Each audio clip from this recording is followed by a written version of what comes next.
तो चलिए video start करते हैं। हमने पिछले वीडियो में देखा कि किस तरह से प्राणियों में पोषण के कुछ पढ़े, अमीबा में पोषण कैसे होता है। ठीक है, अब हम लोग जो पढ़ेंगे वो है मेंढक। ठीक है, मेंढक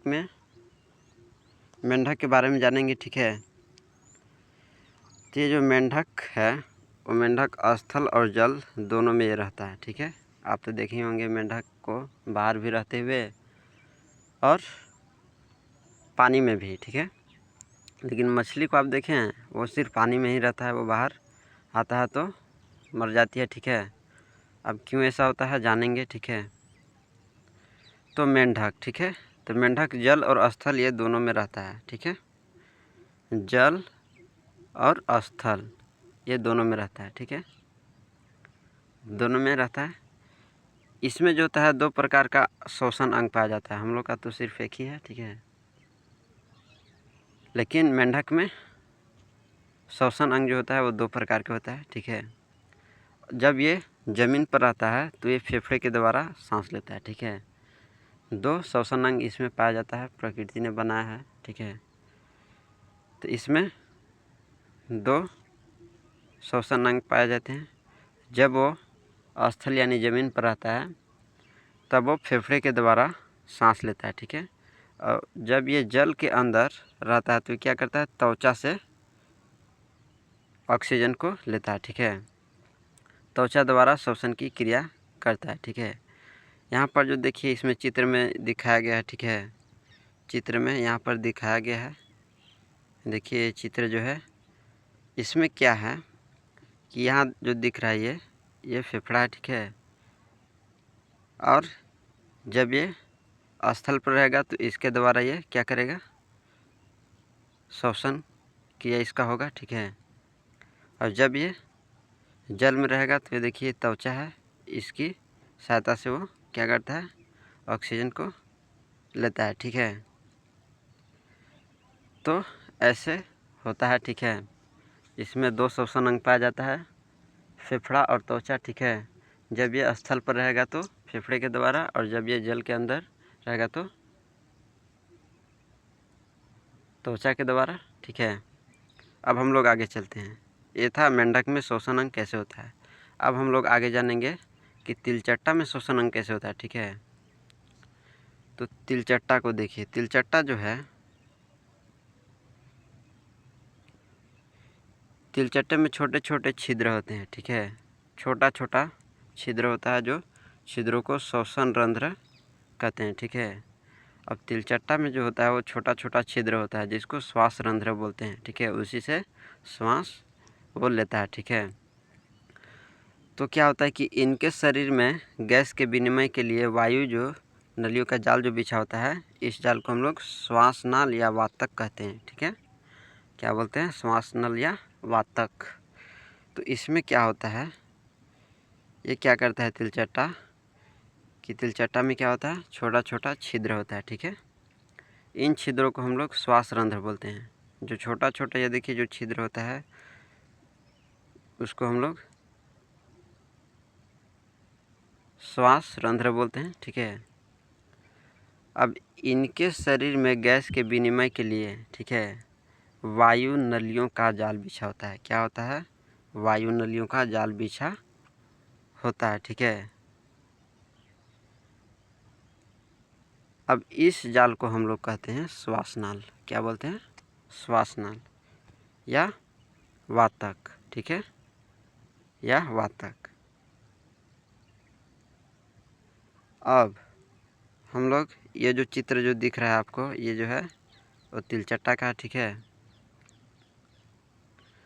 तिलचट्टा में कैसे श्वासनाल, तो ये देखिए ये जो है, ये जो ऊपर का जो ये भाग है वो श्वासनाल है। ठीक है, इसी के द्वारा वो श्वास लेता है। ठीक है, इसी के द्वारा वो सांस लेता है। ठीक है, तो ये था तिलचट्टा।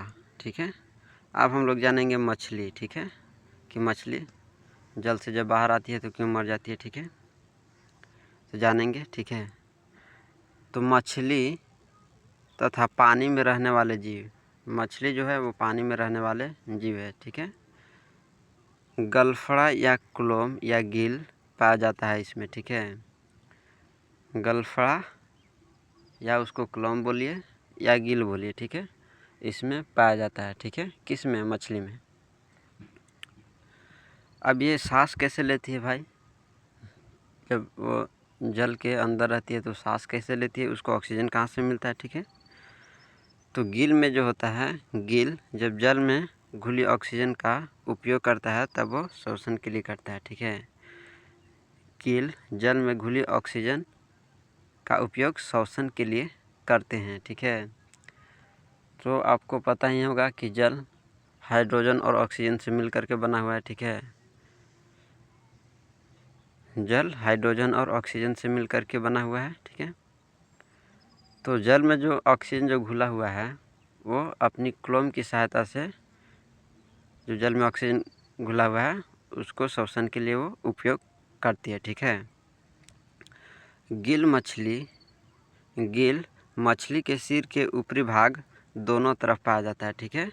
ये देखिए दोनों तरफ पाया जाता है, एक तरफ ये हो गया और एक तरफ उधर होगा, ठीक है। तो ये जो होता है वो दोनों तरफ पाया जाता है, ठीक है, दोनों तरफ पाया जाता है। गिल में रक्त वाहिनियाँ होता है, ठीक है। क्या होते हैं? रक्त वाहिनियाँ होते हैं, ठीक है। तो गिल में जो होता है वो रक्त वाहिनियाँ काफ़ी संख्या में होती है, ठीक है, बहुत होता है, ठीक है। रक्त वाहिनियाँ जो होता है वो काफ़ी संख्या में, बहुत संख्या में होता है, ठीक है। इससे गैसों का आदान प्रदान होता है, ठीक है। इसी से वो सांस लेती है और छोड़ती है, लेती है और छोड़ती है, लेती है और छोड़ती है, ठीक है। इसी से वो अपना सांस लेती है और छोड़ती है, ठीक है। अब हम लोग आगे चलते हैं, ठीक है। ये था मछली का कहानी। हम लोग तिलचट्टा के भी कहानी पढ़ चुके हैं, मेंढक का भी कहानी पढ़ चुके हैं। अब आगे चलते हैं। आगे है केचुआ, ठीक है। केचुआ में भाई कैसे होता है श्वसन, ठीक है। वो तो सांप जैसा दिखता है, सांप जैसा वो चलता है, तो भाई कैसे वो ऑक्सीजन उसका ना नाक ना मुँह किधर है पता नहीं चलता है, ठीक है। किधर नाक है किधर मुँह है और कहाँ पर आँख है पता नहीं चलता है, ठीक है।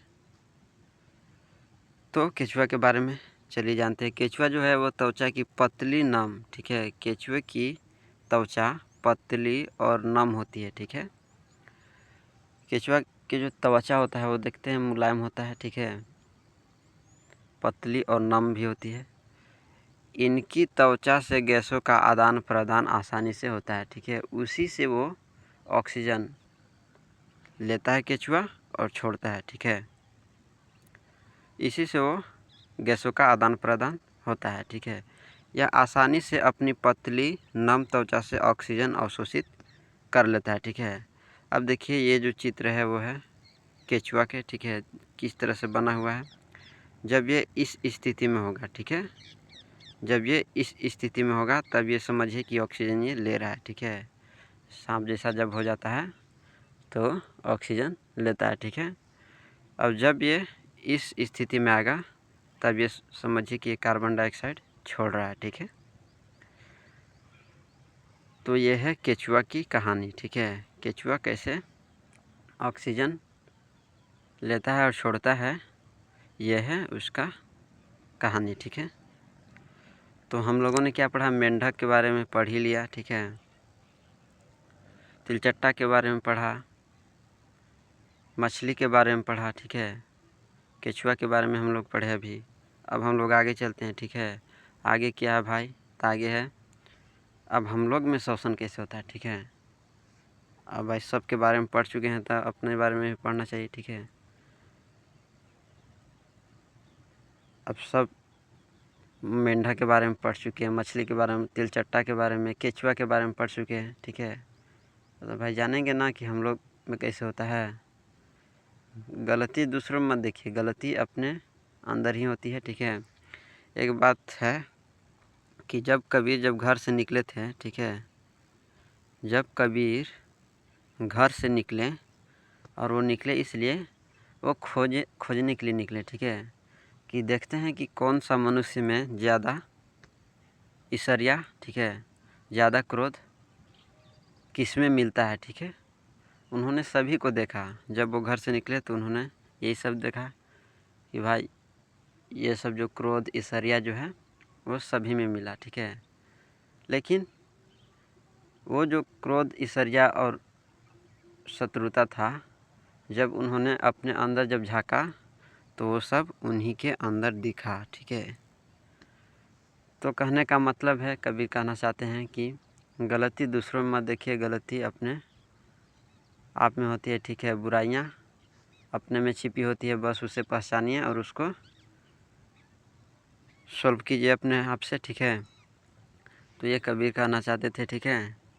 तो मैं भी यही कहना चाहूँगा कि आप गलती बुराइयाँ, ठीक है, दूसरों में मत देखिए, अपने आप में देखिए, अपने आप में ही सब कुछ मिलेगा, ठीक है।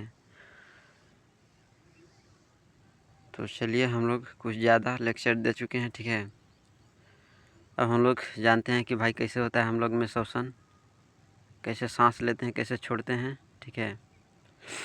तो हम लोग में क्या होता है कि नासा गुहा से वायु जो होता है वो श्वास नली से होकर हमारे फेफड़ों में जाती है, ठीक है।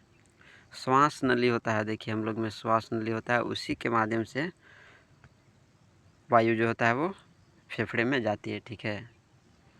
अब फेफड़े वक्ष गुहा में स्थित होते हैं। कहाँ स्थित होते हैं? वक्ष गुहा में। वक्ष गुहा हम लोग के अंदर होता है, ठीक है।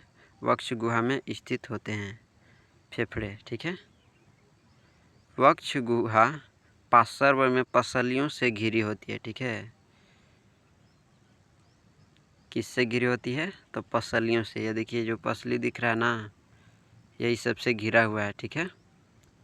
तो घिरी रहती है एक बड़ी पेशी परत जो डायाफ्राम कहलाती है, ठीक है। ये देखिए ये जो बड़ी पेशी है इसको हम लोग डायाफ्राम बोलते हैं, ठीक है। जो वक्ष गुहा को आधार प्रदान करती है, यही बेस है, ठीक है। इसी से सांस ऊपर आता है, नीचे आता है, ऊपर आता है, नीचे आता है, ठीक है।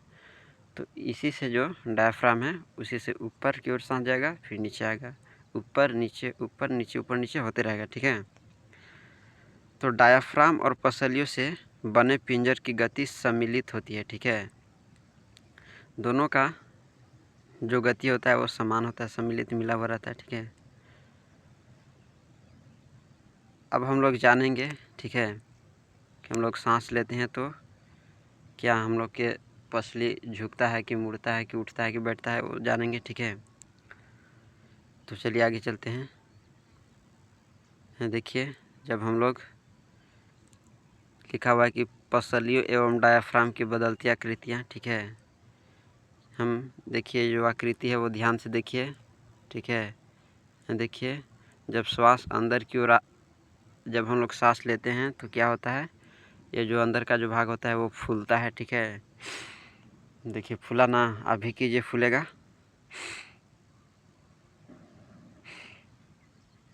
तो सांस लीजिए, योगा कीजिए, ठीक है, तो पता चलेगा कि फूलता है कि नहीं। योगा कीजिए, करके देखिए। अब उसके बाद है कि जब हम लोग श्वास लेते हैं तो क्या होता है, फूलता है। और उसके बाद हम लोग श्वास जो लेते हैं वो क्या होता है, सिकुड़ता है, ठीक है। और डायाफ्राम जो होता है वो ऐसे रहता है, इसका आकृति ऐसे हो जाता है, ठीक है। और जब हम लोग श्वास लेते हैं तो डायाफ्राम की आकृति देखिए कैसे है, ठीक है। तो ये है स्थितियाँ, अब जानेंगे, ठीक है। तो चलिए आगे अब देखते हैं। आगे है कि अंतः श्वसन के समय जब हम लोग सांस अंदर की ओर लेते हैं तब पसलियाँ जो होती है वो क्या होती है, ऊपर और बाहर की ओर गति करती है। आप करके देखिए, कीजिए। देखिए कर रहे हैं तो क्या हो रहा है, पसलियाँ जो है वो ऊपर और बाहर की ओर गति कर रही है, ठीक है। और डायाफ्राम नीचे की ओर गति करती है। देखिए हो रहा है कि नहीं। तो ये नीचे की ओर गति करती है डायाफ्राम, और यह गति हमारी वक्ष गुहा को आयतन को बढ़ा देती है, ठीक है। वक्ष गुहा के जो आयतन होता है वो उसको बढ़ा देता है। कौन?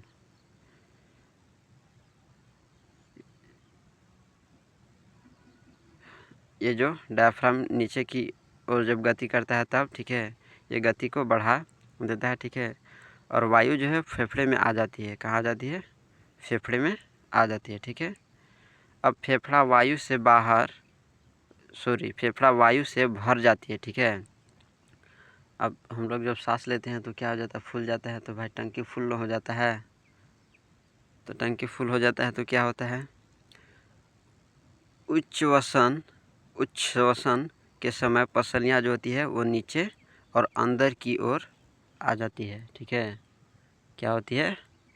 अंदर और नीचे की ओर आ जाती है, जबकि डायफ्राम ऊपर की ओर अपनी पूर्व स्थिति में आ जाती है। हम लोग ऊपर देखे, ठीक है। हम लोगों ने ऊपर की आकृति में देखे कि किस तरह से ऊपर नीचे होती है, ठीक है। अब जो इससे जो वक्ष गुहा का आयतन कम हो जाता है। क्या हो जाता है? वक्ष गुहा का जो आयतन होता है वो कम हो जाता है जब हम लोग क्या करते हैं? जब सांस छोड़ते हैं तब, ठीक है। ये आयतन कम हो जाता है और वायु फेफड़े से बाहर ढकेल दी जाती है, ठीक है। तो ये था हम लोग का कहानी, ठीक है। हम लोग अपने कहानी जाने, ठीक है, और दूसरों के बारे में भी जाने, ठीक है। तो ये था हमारा लेक्चर, और आपको पसंद आया कि नहीं आया ये तो आप ही बताएंगे, ठीक है। और मैं तो ये समझूंगा कि भाई मैंने मेहनत किया है तो वो तो अच्छा लगेगा ही, ठीक है। तो फिर हम लोग अगले वीडियो में फिर मिलेंगे ऑब्जेक्टिव क्वेश्चन के साथ, ठीक है। और भी जो छूटा फूटा होगा वो भी मैं देख लूँगा, ठीक है। तो आप ये सब पढ़ लीजिएगा, नोट्स कर लीजिएगा, ठीक है। तो धन्यवाद, मिलते हैं फिर अगले वीडियो में।